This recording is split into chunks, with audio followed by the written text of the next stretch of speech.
साथियों, अभी भैया ने बताया कि जो संघर्ष उस जमाने का था, हम लोग उसके अपेक्षा भी कुछ नहीं कर रहे हैं।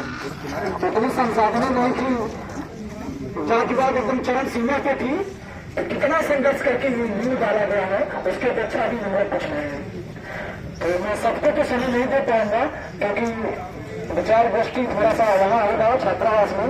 तो मैं चाहूंगा हम लोगों के जरूर सुनने हैं, और वर्तमान में जिला पंचायत भी है और अभी सम्मानित ब्रिगेडियर अनिल भारती जी आता है और संक्षेप शब्दों में हम सबको मार्गदर्शन।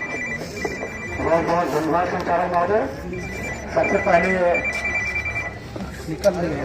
मैं कमला के सागर कथागत पुरातन बुद्ध के चरणों में नमन करते हुए भूमि को और शहरों को सम्मान देने वाले संविधान निर्माता डॉक्टर भीमराव अम्बेडकर जी के महापरिनिर्वाण दिवस पर सच नमन करता हूँ, कोटि कोटि प्रणाम करता हूँ, बहुत बहुत बधाई देना चाहता हूँ। हम छात्रावास के सभी छात्र भाइयों को इस कड़ाके के ठंडक में सुबह 5 बजे से लेकर के और शहर के गली कूचे से होकर के बाबा साहब के गगन बेदी नारों को लगाते हुए इस प्रभात फेरी में आए हुए हैं। मैं सभी का हार्दिक स्वागत करता हूँ, अभिनंदन करता हूँ, वंदन करता हूँ। जो हमारे सीनियर साथियों ने जो न्यू डाली थी, आज उस न्यू पर आप लोग उस रास्ते पर चल रहे हैं, इसलिए मैं बहुत बहुत बधाई देना चाहता हूँ आप लोगों को। और आज जिस तरीके से समाज को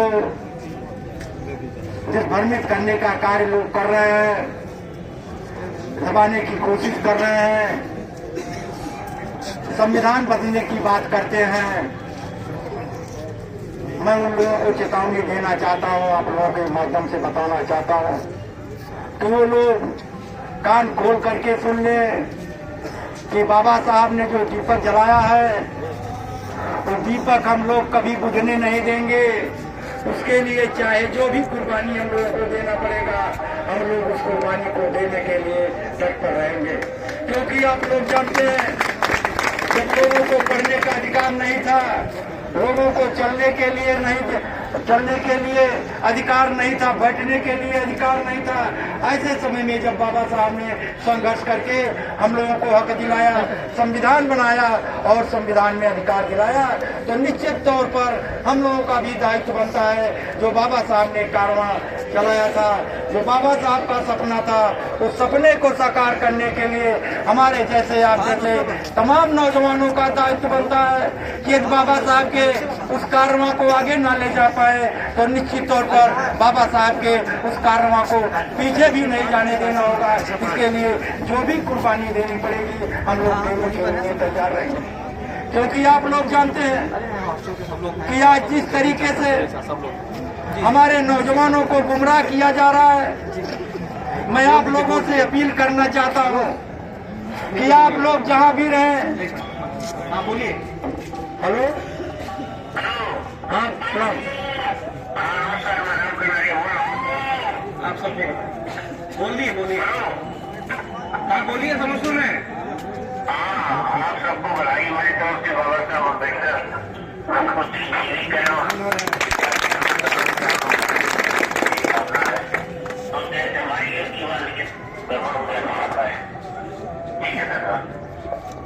आप लोगों को हमारे जो सीनियर साथी थे, उत्तर प्रदेश सरकार के पूर्व मंत्री और हमसे नेता,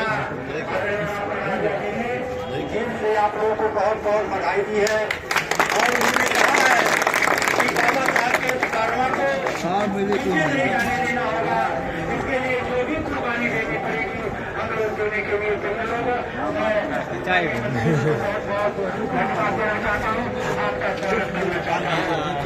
मैं चर्चा कर रहा था, आप लोग जहाँ भी रहे, चाहे नौकरी में रहे, चाहे खेती करें, चाहे किसानी करें, जहाँ भी रहे, जहाँ जुर्म और जाति, जहाँ अत्याचार हो, तो निश्चित तौर पर हम लोगों को संघर्ष करने के लिए तैयार रहना होगा। उसके लिए जो बाबा साहब ने मंत्र दिया था, शिक्षा ही ऐसी एक चीज है जिससे हम बहुत बड़ा कार्य कर सकते हैं। शिक्षा के ही माध्यम से हम बहुत बड़ी उपलब्धियां हासिल कर सकते हैं। चाहे हमारे जो आज अधिकारी गण हैं वो लोग जब IAS PCS हो जाते हैं तो बाबा साहब को भूल जाते हैं, लेकिन हम लोगों को ऐसा नहीं करना होगा। जहां भी रहें, नौकरी में रहें, कहीं भी रहें, तो हम लोगों को बाबा साहब को याद करना होगा, बाबा साहब के संविधान की रक्षा करना होगा।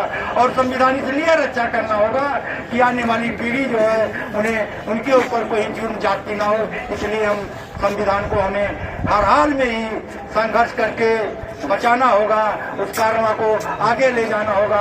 इन्हीं शब्दों के साथ मैं आप लोगों को बहुत बहुत स्वागत करता हूँ। जय भीम, नमो बुद्धाय। आप सबका बहुत बहुत धन्यवाद। डॉक्टर अम्बेडकर अमर रहे। 1 दिसंबर डॉक्टर अम्बेडकर।